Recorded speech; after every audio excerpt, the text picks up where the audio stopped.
Deafula number 3. I got this a little while ago and I realized I have not yet reviewed it. First of all, I really like the cover. I think it's a block printed. There's a faint like bat symbol and then Deafula. Deafula is probably one of my favorite zines of 2012. The layout is fairly basic. Typewriter, computer printed out, cut out and paste. Issue number 3 deals with a wide variety of topics, mostly, you know, different issues with Carrie being deaf. She talks about relay calls, which I really like. Relay calls is when a hearing impaired person calls, like makes a phone call. I've received these calls and never really handled them very well because I didn't know what they were. So this gives some sort of etiquette on, like, if you're getting one of these calls, how to behave. Which was really actually very helpful. She talks about the basic question, are your other senses better because you're deaf? Which I thought was cool that she talked about that. She also talks about her boyfriend, which is awesome. Her boyfriend is a musician, so deaf person dating a musician sounds like a joke. I really like that she is still talking about being deaf, but she's incorporating all these other personal stories. So it's not just about being deaf, but more about her life as a deaf person. Keep going, Carrie. You're doing really well. I really love your zine. Your Secretary, number 5, by Jamie Saylor, who lives in Chicago. The cover is by Ramsey Everyday Pants, who also lives in Chicago. Once again, nothing too fancy on the layout, but very nice. Nice margins. A few pictures here and there. The writing is well done. This issue is all about diabetes and Jamie dealing with diabetes. She has diabetes. It talks about different types of diabetes. It's kind of cool because it's personal writing, it's personal stories from her life, but also some medical information. You know, talks about what she goes through, what she has to deal with, her dietary restrictions, etc. If you have or know anyone that has diabetes, this might be very helpful for you. I don't, so but I have friends who are, so it helps me kind of get a different perspective, which is what I always like when I read a zine, is to get a perspective from someone else's life. Well done, I enjoyed it. Quiet Club number 2, Quiet Club number 3. I picked these up from Sage, from Sweet Candy Distro when I was in Portland at the Zine Fest. I also bought Quiet Club number 1, but I'm only reviewing number 2 and 3.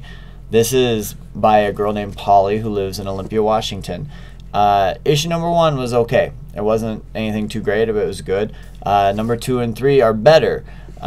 So thumbs up. Improve each issue. That should always be the goal when you're writing a zine. Quiet Club number 2 deals with a lot of feminism type issues, riot girl type issues.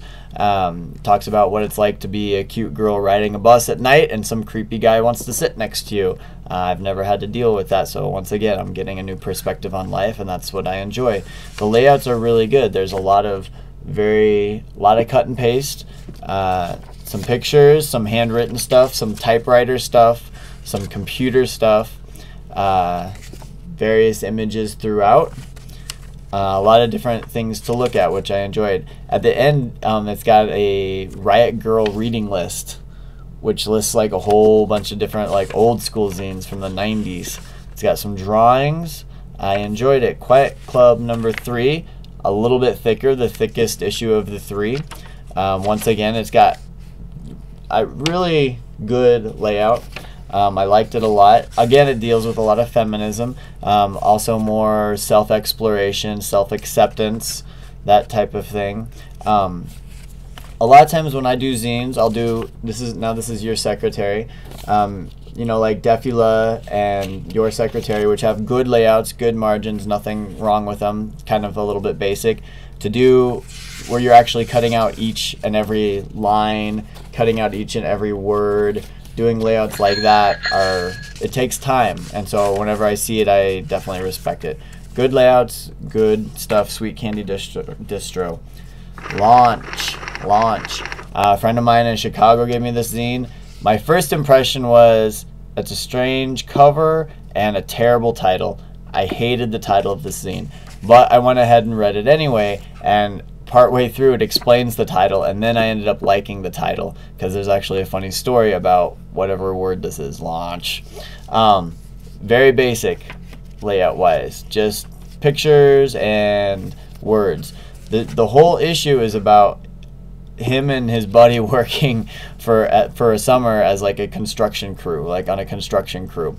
So it's work stories, and it's basically like, think about like two punk rocker dudes, and they need some cash for the summer, so they go work with a bunch of construction dudes. So it's all these different characters, all these like, you know, rough and tough manly men construction dudes. Lots of really funny stories about building houses, about tearing down houses, cleaning out houses. Lots of pictures of like run down Chicago buildings. I actually ended up enjoying this zine quite a lot. Next Stop Adventure number 5. Next Stop Adventure is like in my top 5 zines of like, I always read every issue.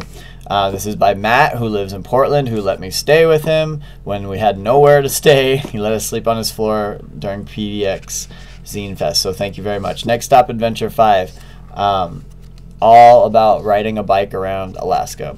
He took his bike, he flew to Alaska, he got off, he rides around. That's what Matt does.